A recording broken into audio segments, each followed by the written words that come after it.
This fall, the gridiron calls, which means you'll be road tripping to games across the South, and you'll need a reliable ride to get you there. And Subaru of Gwinnett has the vehicle for you. If you're driven by an adventurous heart, the 2025 Subaru Outback shares your spirit with standard symmetrical all-wheel drive and up to 32 miles per gallon. And it holds everything you need for the tailgate. So start your shopping online at SubaruofGwinnett.com and let your adventurous mind run wild. Then stop in for a test drive on Satellite Boulevard in Duluth. Well, welcome to the Janelle King Show. I am Janelle King, and this is Extra 106.3, and this is where we discuss kitchen table topics that are typically banned from family gatherings, but are absolutely necessary in order to have a strong republic. And you are being brought into another candidate conversation series. If you've been following the show or listening to the show, then you know that we have done quite a few of these. And these are my favorite interviews because you know how much I believe that our local races matter so much more in so many cases than federal. Reason being, it's because the decisions that are made on the local level will impact you probably much faster. As not only that, but you're going to get to know the person, and you should get to know, if you haven't already, the person who's making those decisions. So the whole point of candidate conversations is so that we can have some candid discussions with these candidates in order to help you better understand them. I am super, super, super excited because for the first time, I get to interview someone that I can vote for. So while I have been interviewing so many other people from all across the state as it relates to their local races, Mr. Keith Gettmann is running in my district, and I am so excited to vote for him. His bio is in the description box if you are watching on YouTube. Please, if you haven't subscribed, get subscribed and like, comment, and share. Mr. Keith Gettmann is running for our Georgia State House seat and here in District 51, which encompasses a little bit of everything.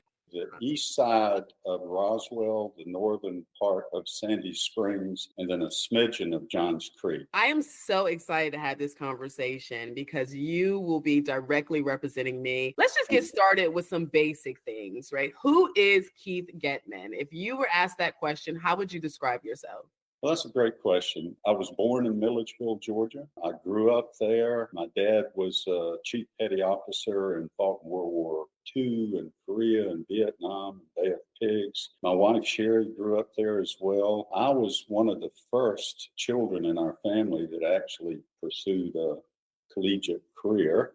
And I went to Georgia Tech. Sherry went to Georgia Tech. Once we graduated, what we did is settle down in Atlanta. We raised 4 children. We now have 10 grandchildren. They all live within 10 or 15 miles of us, and we're keeping grandchildren all the time. And big announcement, number 11 is in the hangar and will be born March. I can really relate to the American dream because I grew up in government subsidized housing. I didn't know that at the time until I graduated, and going to college, we've been able to build a successful life, and now we're at that point where we want to serve and give back. So what would you say is the reason why providing the American dream to others through service is important to you? I lived in subsidized housing. A TV wasn't normal in my household. You know, we had rotary dial phones and stuff. I remember as a kid dreaming, and I thought about having this house up on a hill and a color TV. And there was this moment in my life when we were living in Dunwoody. I remember being down at the bottom of the yard, and I looked up and I thought, wow, that's the house that I had in my dream, you know, that the Lord had me dreaming about. And so it was a goosebump moment. And I hope everyone, you know, see their dreams and visions come along. You know, I remember growing up, it was a dream for me to live in a home with hardwood floors, you know. I remember that as a kid, just like, I always loved high heels. And I was like, oh my God, I would love to live in a house with hardwood floors. I'm grateful to have achieved that. But, you know, to your point, you do want that for everybody. And it starts with good policy. So let's talk about some policy. What are some concerns that you're hearing from the voters as you are out there campaigning? Oh, well, of course, freedom of speech is at the forefront. I think all of our constituents are tired of being censored. I think everybody, whether they're on Facebook or Instagram or LinkedIn or whatever, they've all experienced some, negative feedback on that, been turned off for some reason or another. Then, the big proverbial question is, are you better off today than you were 4 years ago? Yeah. Or not. I remember going to the Publix down the street, and we were going to make a casserole, and it needed some soup. And I went to buy cream of chicken soup, and it was like $2 a can. And I'm sitting there thinking, oh my God, it used to be like 50 cents a can. So there's that. And then our schools are just, as we all know, have not been safe, and we're not teaching basic civics. I'm one of those that grew up having read the Constitution, and I just assumed that my own children understood that. And then we go into this political season, and they haven't. So I'm having to back up and say, okay, representation from the bottom up. That's something that we really want to push. That's great. So let's dive into your candidacy a little bit. Actually, before that, I want to get your take on how do you feel about the current election season? I mean, we are days away from the 2024 presidential election, and we have some interesting candidates, to say the least. I think I saw Kamala's CNN town hall, and it's just more non-answers, more blaming President Trump. But that's just my take. I'm not putting words in your mouth. But as it relates to issues on the federal level, or issues as a country, what are some key issues that stand out to you, particularly that's helping to drive how you are campaigning? Well, for sure, the border. Everything is tangential to the border, and inside of that is the child trafficking. That is the thing that's biggest and nearest to my heart. And I hope to have the opportunity to work with Governor Kemp's wife, Marty, because he's got a big push on that. 10 grandchildren, I'm sorry. You just think about if that happened to one of your grandchildren, it's just a terrible thought. So the border, inflation, wars. I'm an old-fashioned Republican, and I remember back when we started bombing every country, I thought that was the right thing to do. And when Trump left office and he kept saying, I am the only president that never has gotten us into a war, I had to pause and say, no, wait a minute, I must have missed something.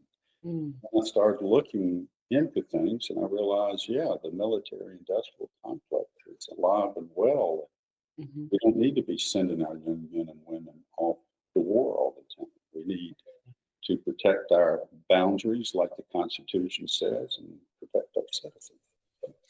Absolutely. Speaking of the Constitution, us being a constitutional republic, sometimes I call us a representative republic, but it kind of goes hand in hand. What would you say, as I know when I looked at your website, you talked a lot about restoring power back to the people. Yeah. And that is something that's dear to my heart as well, particularly since I've been on the state election board. It has been a fight to restore the power back to the people and out of the hands of judges and all these, the bureaucrats and all that stuff. So what does that mean to you, restoring the power back to the people? Well, that's great. When I was a young teenager, I actually watched the Kennedy Camelot season. And I remember when Kennedy was assassinated, it just rocked my world. And out of that, I was more focused on the federal level for years and years and years. And then probably 10 or 15 years ago, I started looking at the overreach of the federal government and the CDC and the FDA and the Department of Justice. And, you go through all the three-letter agencies, and I just said something's upside down. So I went back to read the Constitution, and it's like Shazam. I'm reminded it's we the people that sent representatives up. It was the states that organized a more perfect union, and I recalibrated my own inner thoughts about what was going on, and I realized local government is really the stronghold of our nation. Oh man, that's great. That's great. So let's talk a little bit about your race, but let's first start with, why are you running for office? It seems like you have a wonderful life, you have a beautiful family. Why do this? Well, thank you. I am a person of faith, and I have been involved in local politics, going and being a poll watcher and things like that. And March 3rd, I was sitting in church, and our pastor was talking out of Isaiah and said, the government shall rest on his shoulder, and of that government there shall be no end. And I was sitting there thinking about it, and I don't mean to go too far out of the edge, but I heard the Lord say, Keith, your mantle is going to be the mountain of government. And I thought, okay. And then the next day I was thinking about that, and I said, well, I'm involved. There's got to be something else. And so I literally said, Lord, if you'll just have somebody call me and ask me to do something, I'll just use that as your directive to move forward. Well, the next day, 5 o'clock, March 5th, I got a call from the Republican Party of Fulton County saying, hey, Keith, what you doing? I said, well, I'm on my computer. I'm checking things out. Well, have you given a thought about running as a state rep? I said, no. And they said, well, there's a Democrat incumbent, and we want to run. Well, I got goosebumps on my arm. I thought, Lord, I was just joking about calling. And you had somebody call. So that was March 5th, and I think March 7th, we were down at the Capitol filing the papers, and Wow. here we are. You talk about divine appointment, right? Yeah, it is a divine appointment for sure. And this whole process really centers around my faith. Yeah. You know, I want to align our legislative process with the will of God. And that's just me. Yeah. Well, they say when the righteous are in rule, the people rejoice. And Proverbs 29:2. yes, it is. Yeah, Yes. Proverbs 29:2. I love that scripture because I believe that 100%. And look, talking about faith, talking about God, my listeners they are not shy about that. They know I talk about it all the time on all my shows. I probably bring up God at least once on all my shows. So, well, the next sentence says, and when the wicked rule, the people groan. and aren't they groaning? There's a lot of groaning going on right now. Yeah, sure. I know, that's a great point. Yes. Yeah. Okay, so now that you feel like God called you, not feel, but you heard that God called you to run for office. You threw that fleece out there, and you got the phone call, and now you've already went to the Capitol. You're ready to rock and roll. You've been campaigning.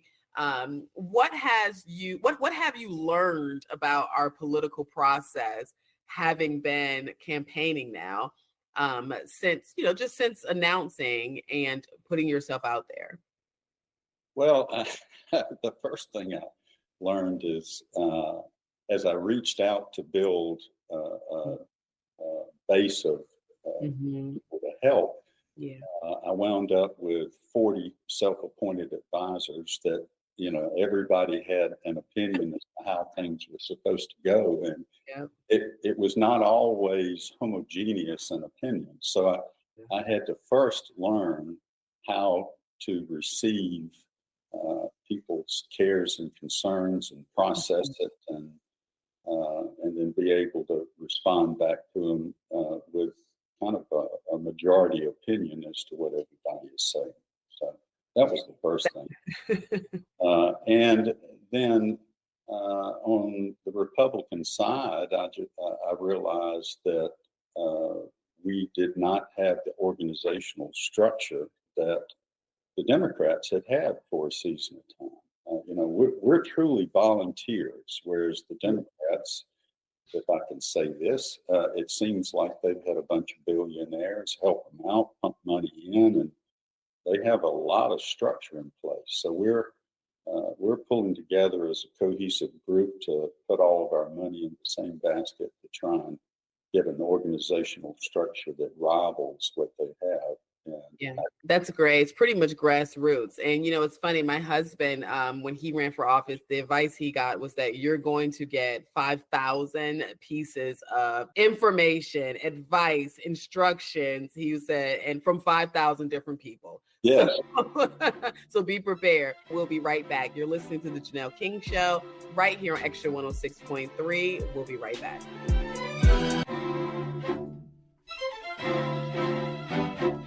Welcome back to the Janelle King Show. I am Janelle King. This is Extra 106.3, and you are listening to a discussion between me and Mr. Keith Gettmann, who is running to be a Georgia State Representative in District 51, which happens to be my district. So this is an extremely important interview. So welcome back to the show. You're listening to Extra 106.3. Now, before the break, we got a little bit of background information. We were talking about how Mr. Gettmann got to where he is. Now that we are back, let's go into your platform a little bit. What are some key issues or topics that you wish to address should you be elected? Outside of the obvious things of lowering taxes, some of the things that have really been a surprise to me are things like the elderly have really been scammed a lot.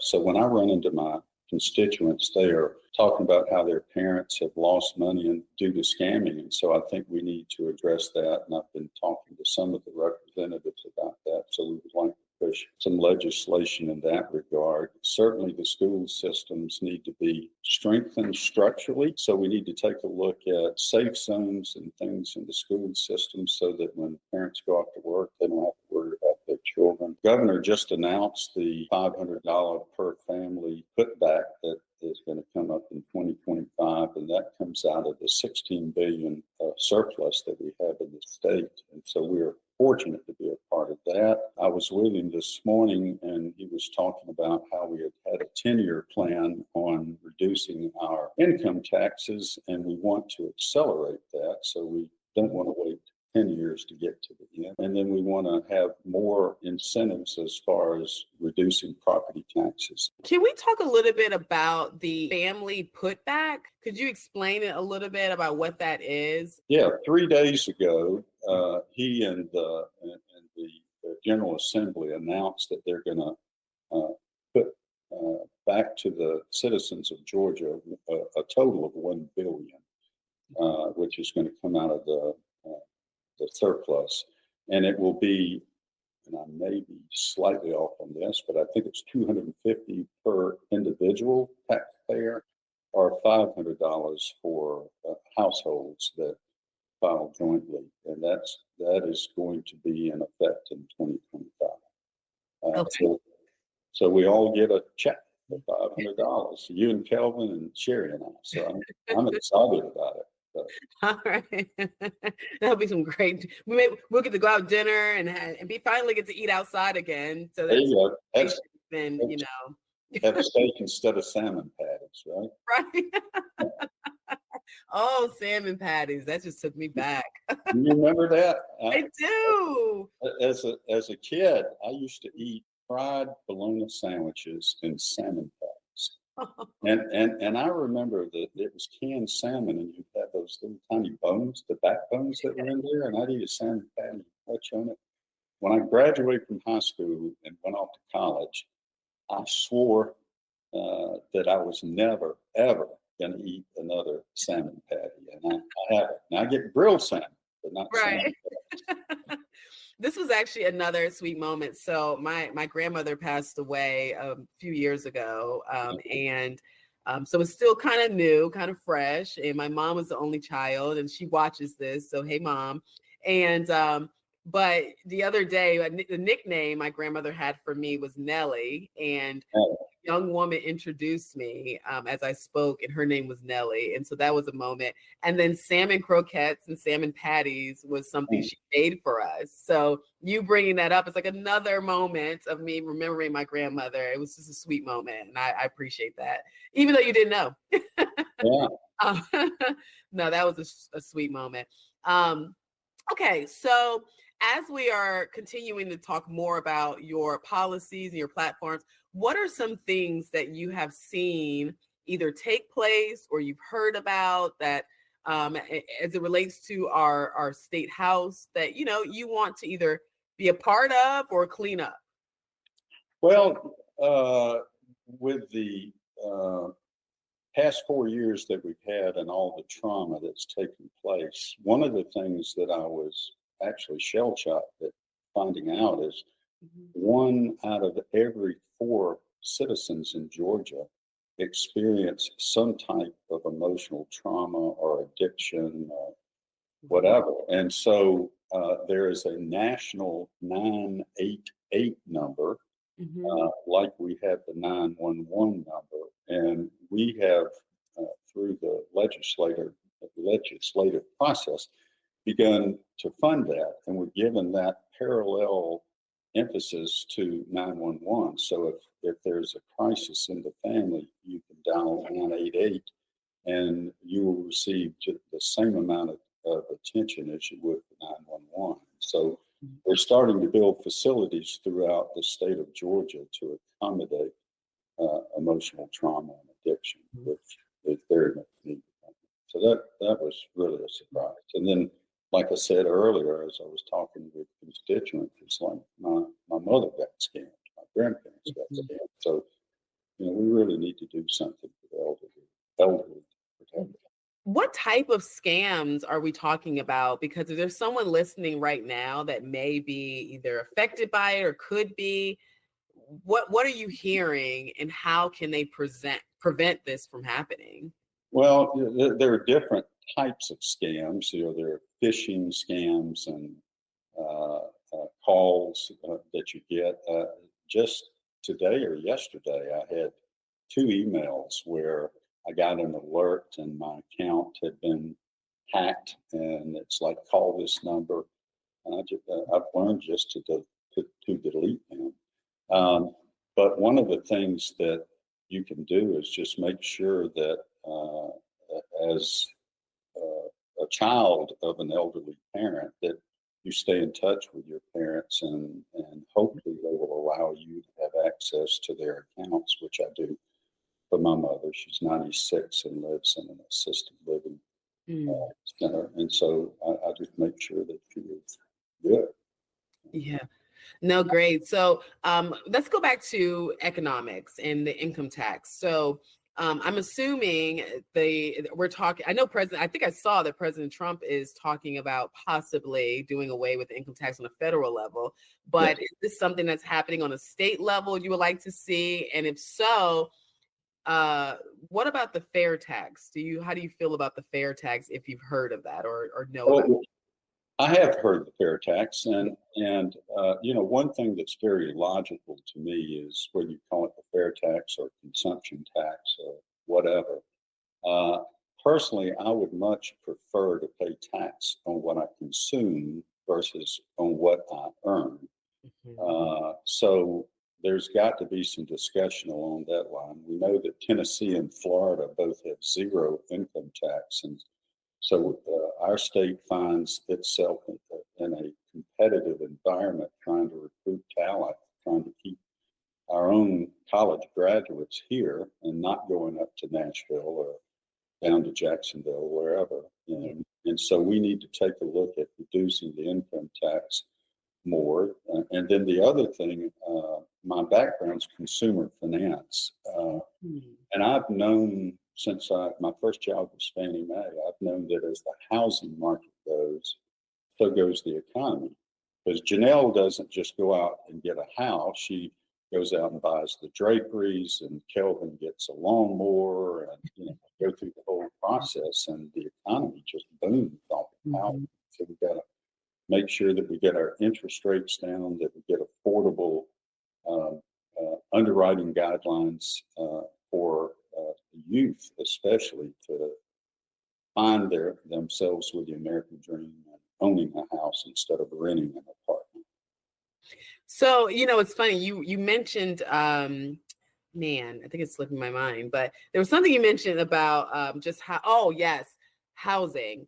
Are you hearing about corporations purchasing houses in this area, in this district, and then renting them rather than selling them to people? Have you heard about that? Oh, absolutely. BlackRock, Vanguard are notorious, infamous for that. Mhm. In my third child, Luke's neighborhood, I think he said about 2/3 of the homes are owned by BlackRock, and they're renting them out. So it's something that we definitely need to have some legislation out about that has, if you want to buy and do rent, rent a house thing, we need to have some maximum levels that you can have in any geographic district or neighborhood. Yeah. You I know? mean, it's so important because when you start talking about removing home ownership, there are so many things that come along with that. And what I'm noticing is that particularly when Democrats talk about affordable housing, they typically are talking about renting, not Right, home ownership.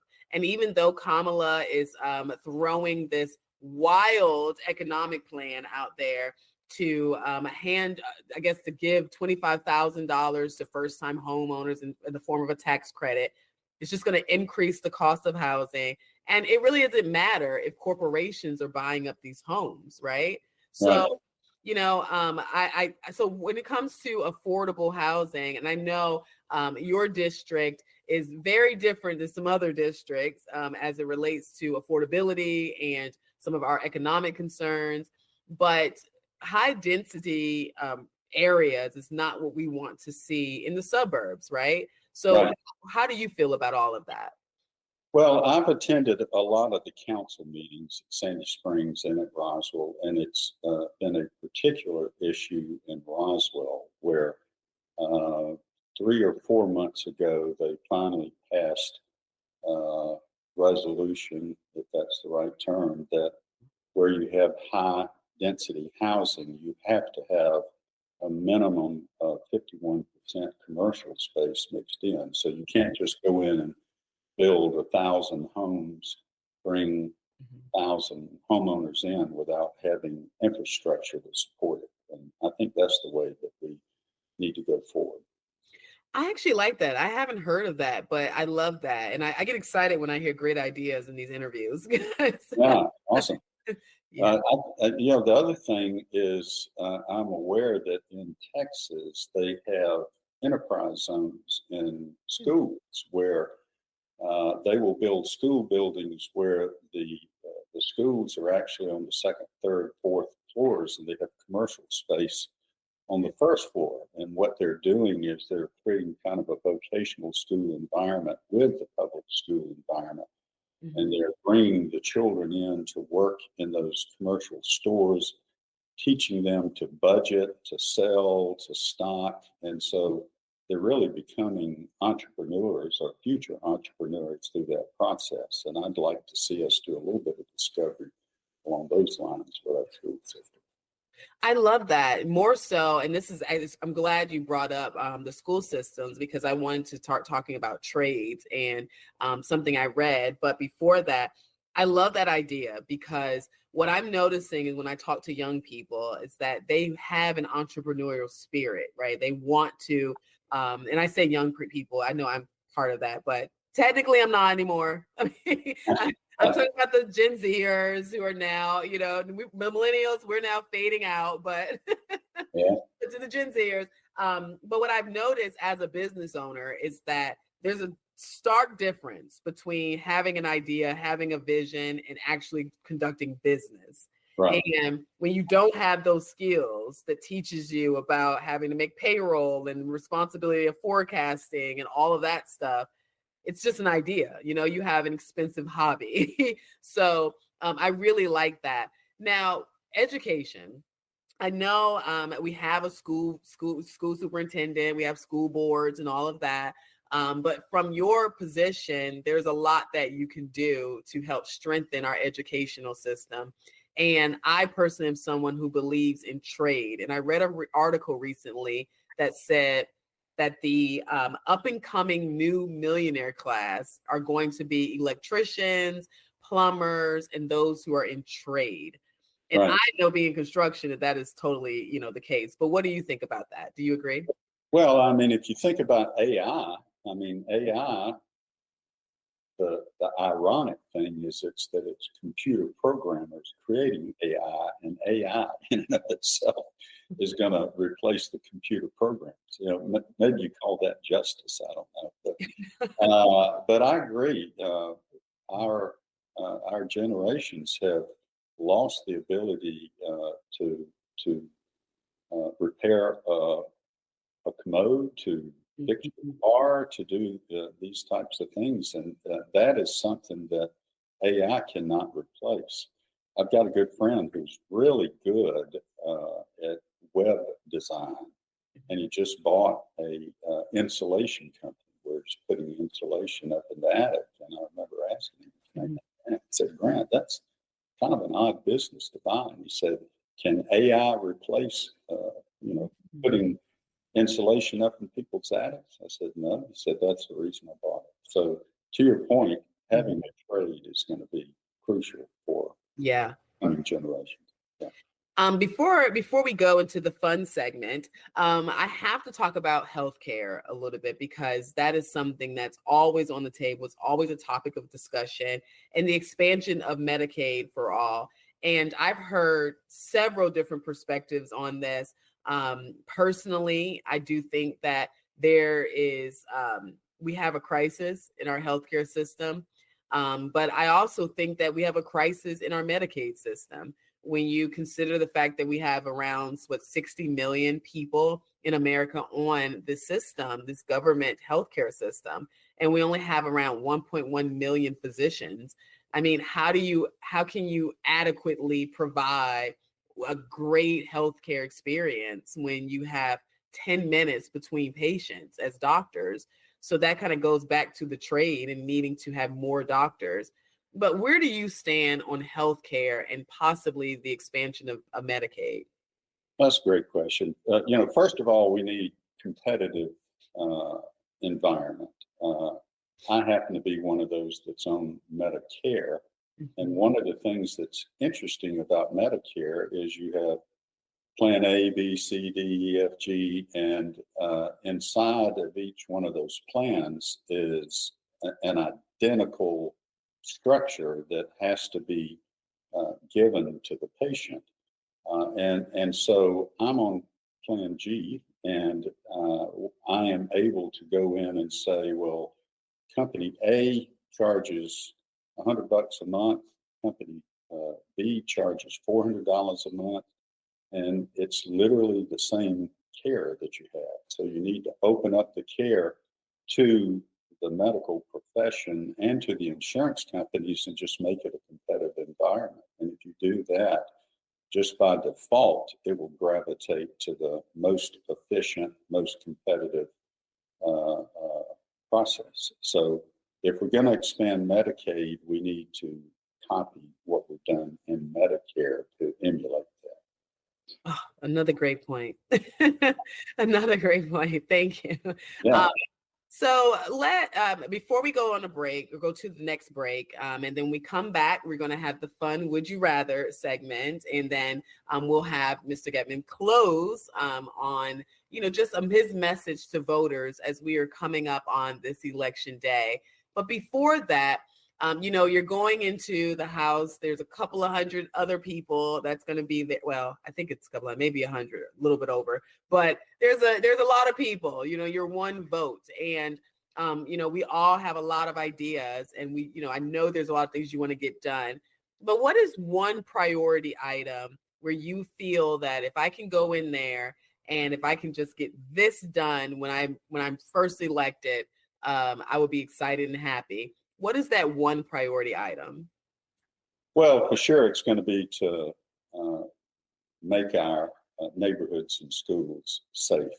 Because I remember the Lord one time said, Keith, fathers are supposed to protect and provide, and mothers nurture and encourage. And I came back and I said, protect and provide. Well, you know what? He said, you got to protect them first, because if you don't protect them, there's nothing to provide. And I thought, wow, I wish I'd thought of that. You know? And so we've got to protect our citizens first, you know, which, you know, the First Amendment, Second Amendment, those are all protections for it. And then the second thing is we need a free economy where entrepreneurs and the current generation can start up businesses and they can afford to do it. They're not taxed to death and they're not regulated to death. So if you give people safety and you provide an economic environment that they can flourish in, you know, the rest of it just comes along. We have to take another quick break, but we will certainly be back to complete our conversation with Mr. Keith Gettmann, who is running for House District 51 right here in the state of Georgia. You're listening to The Janelle King Show. I am Janelle King, and this is Extra 106.3.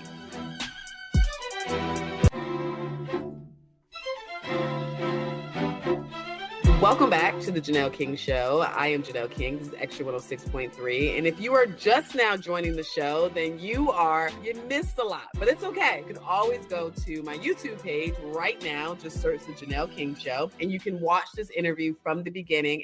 And then if you would like to listen on Extra 106.3, you can do so by listening to the encore episode of this episode, and it will air tomorrow. That's Sunday at 9 a.m. But we are continuing our candidate conversation with Mr. Keith Gettmann, who is a candidate for House District 51 right here in the state of Georgia. He has given us a lot of insight into where he stands on some of our major issues. But this portion of the show is dedicated to getting to know him as a person. I always mention how this is my mother's absolute favorite segment because she thinks it's so much fun because it does help to humanize our candidates. I think when you're out there campaigning, people immediately make you a politician, but they don't see the fun side. So these questions are very fun, very lighthearted, nothing heavy. So I'm going to ask you, would you rather have one option or the other option? And then you can tell me what you wish. So you ready? Yes. Would you rather have a free lifetime supply of your favorite beverage or a free meal at your favorite restaurant once a week? I love to eat. Having said that, I just lost 40 pounds. So I probably should not say at my favorite restaurant once a week, but that for sure, I'd much rather eat. Free meal at your favorite restaurant. Awesome. I don't know. I think I don't know. If I could have a lifetime supply of bourbon, I think I'll be happy, All right. Next question. Would you rather travel back in time to meet your younger self or forward in time to meet your future self? Oh, for sure. I'd like to go back in time. As an individual, I can think about coulda, shoulda, woulda. There are things that I know today that if I could go back and convince my younger self to take more seriously. For example, I went to Georgia Tech and I spent a lot of time doing the frat club thing and going to football games, and I didn't study as much as I should have. And I really, really wish that I had studied hard and learned more. So yeah, I'd like to go back in time for sure. Yeah. That's fun. Me too. I feel like I'm turning 40 this year, and I'm realizing times where I'm like, man, I wish I hadn't done that. So I would like to go back in time and talk to my younger self and get her together. Okay. Would you rather go fishing every weekend or play golf every weekend? I'd rather go fishing every weekend because I can eat the fish. If I go golfing every weekend, I get frustrated because I slice the ball terribly. And I'd come away emotionally disturbed playing golf. So fishing and eating would be the choice for sure. Having done both of these, Yeah, I don't know. I don't think I want to do either one actually, because they're both hard for me. But I guess fishing. Yeah, you can always sit pier fishing because I don't have to worry about getting sick. All right. Would you rather have a personal chef or a personal driver? Oh, personal chef. Let's go back to the eating thing. I mean, God. Oh, that's right. Well, think about how many times you gather with family around the dinner table. I mean, that is where you get to know one another. So food, breaking bread with your family is absolutely crucial. And so, I would love to have a chef, maybe from Seasons 52, where they make great Hmm. food and it's only 500 calories and you can just eat all you want without gaining weight. I love it. Last, would you rather? And then I would love it if you could close with just your message to voters, that, final message, final push as we're getting close to Election Day. So, last question, very simple. Would you rather spend a month on a tropical beach or in a cozy cabin in the mountains? Well, I love my wife. We've been married 50 years, and I can envision she and I being on a private beach somewhere, and I'm, winking at her the whole time. So for sure, out on the beach and being with my wife. Yeah, I love that. After 50 years, you're yeah. still would rather travel with your wife. I There we love it. go. Gentlemen, if you're listening, this will be us. Okay. Thank you so much, Mr. Gettmann. Yes, can you please share your final word to voters as we're getting close to Election Day? Well, I remember coming out of the Jimmy Carter years where you had what was called the misery index, probably before you were born. Wow. I mean, you had 18% inflation, 18% interest rates, and Reagan came in, and one of the things that he said is it's going to be a good morning in America once again. And I love that about Trump, and the MAGA uh, uh, uh, emphasis about we need to have hope again. So I think we need to instill hope in people and say, you don't have to depend on somebody else. You can be an entrepreneur yourself. But we're gonna give you the infrastructure and the support, and we want you to dream and be the person that you want to be, and raise your family, and just enjoy life. So, yeah, it's going to be a new day in America soon, and I'm looking. Oh man, that's wonderful. Thank you so much, Keith. And we are so happy to have you. As I stated before, if you want to know more about him or get in touch with him, I have everything in the description box on my YouTube page. Otherwise, can you share what your website is so that people can follow you, donate, Yes, support? it's Keith, K-E-I-T-H, F-O-R, Georgia, G-A, so that's all one word, .com.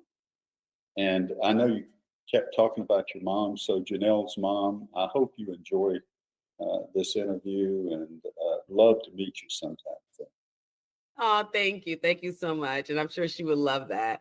Uh, I greatly appreciate it. I appreciate the conversation. I appreciate how detailed oriented you are as it relates to being able to accomplish some of these things that are that are pressing to us. I feel like you have a good understanding of what needs to be done. I feel confident in voting for you. I'm excited to vote for you.